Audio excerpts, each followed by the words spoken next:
तुम मेरे हो नायाब जिलानी। इसने जूं ही कमरे में कदम रखा, फ़ोन की बेल एकदम बजने लगी। इसने एक नज़र सेल फ़ोन की तरफ देखा, फिर गुस्से के आलिम में सफ़ेद रंग की गेंद को दीवार पर पूरी शिद्दत से दे मारा। हाथ में पकड़ी हॉकी और पसीने से तरबतर शर्ट उतार कर बेड पर फेंकनी।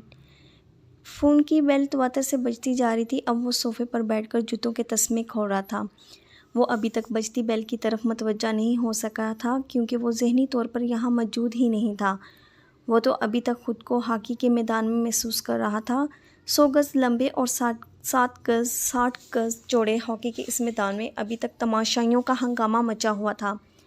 वो आज की शिकस्त बुरी तरह इसे तलमला रही थी। थोड़ी देर इसने फ़ोन के बंद हो जाने का इंतज़ार किया, फिर कुछ सोचकर गोया करंट खा के उठा। माय गॉड, अगर लाला का फ़ोन हुआ तो वो किस कदर परेशान हो रहे होंगे। फुर्ती से फ़ोन उठाकर इसने स्क्रीन की तरफ देखा। स्क्रीन पर चमकता नंबर अजनबी नहीं था। वो पहले 1 साल से इस नंबर से आने वाली हर कॉल ना चाहते हुए भी अटेंड कर रहा था। वो थोड़ी देर मज़ीद सोचता रहा, शायद दूसरी तरफ मौजूद ढीठ इंसान को कुछ शर्म आ जाए, मगर इसे गैरत भला कहाँ आ सकती थी। इसने दांत पीसते हुए कॉल रिसीव की। अब डार्लिंग कहाँ थे? इतना इंतज़ार क्यों है? चहकती हुई इस आवाज़ में बला की ताज़गी थी। वो गहरी सांसें खारिज करते हुए खुद को पुरस्कून करने की कोशिश कर रहा था। मुझे पूरा यकीन था कि तुम इस वक्त बहुत सैड हो रहे होंगे, सो इसीलिए कॉल कर ली। क्या रोते रहे हो? बड़ी हमदर्दी का मुज़ाहिरा किया जा रहा था, गोया इन दोनों में बला की ज़हनी आम आहंगी और दोस्ती हो। हालांकि वो इस हमदर्दी के पर्दे में छुपा तंज अच्छी तरह समझ रहा था। Just shut up.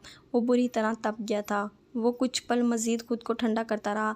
हार और जीत ज़िंदगी का हिस्सा होती है। मैं इतनी मामूली बात पर रो नहीं सकता। इसके लहजे में बला की मजबूती थी। तब भी वो शरारती अंदाज में चहकी।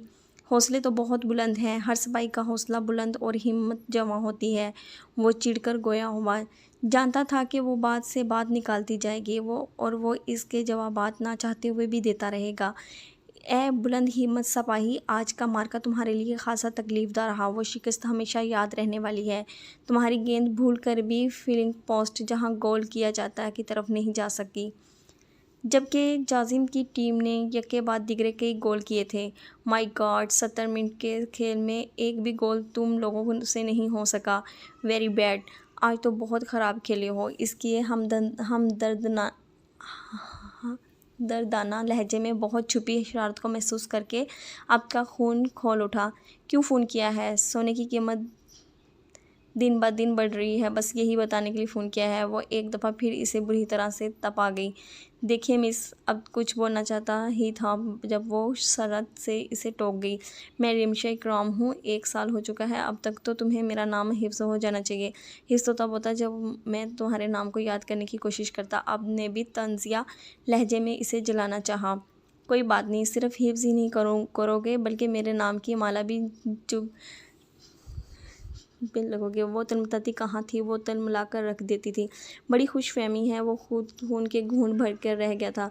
जो भी कह लो, इसे कोई सा परवाह थी। Just shut up. अब फिर से सख्त अल्फाज कहते कहते रुक गया।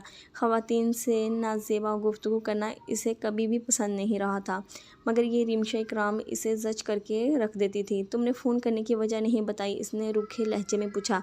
इसलिए फ़ोन किया था ताकि तुमसे पूछ सकूं हॉकी का खेल बरसगीर पाको हिंद में कब मुतरादिफ हुआ।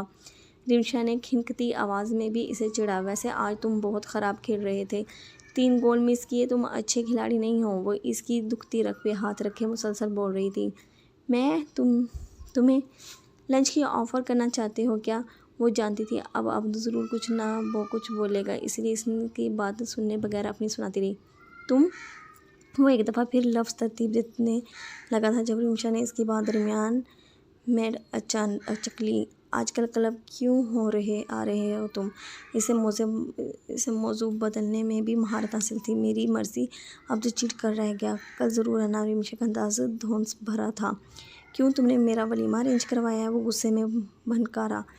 बोलने से पहले सोच लिया करो। रिमशा ने गोया खूब लुत्फ़ लिया था। वैसे ऐसा हो भी सकता है। शर्त सिर्फ ये है कि तुम दूल्हा बनने के लिए तैयार हो तो हो जाओ। हम सारा अरेंजमेंट कर लेंगे। 21 तोपों की सलामी भी तैयार रहेगी। तुम आखिर चाहती क्या हो? वो ज़िद हुआ।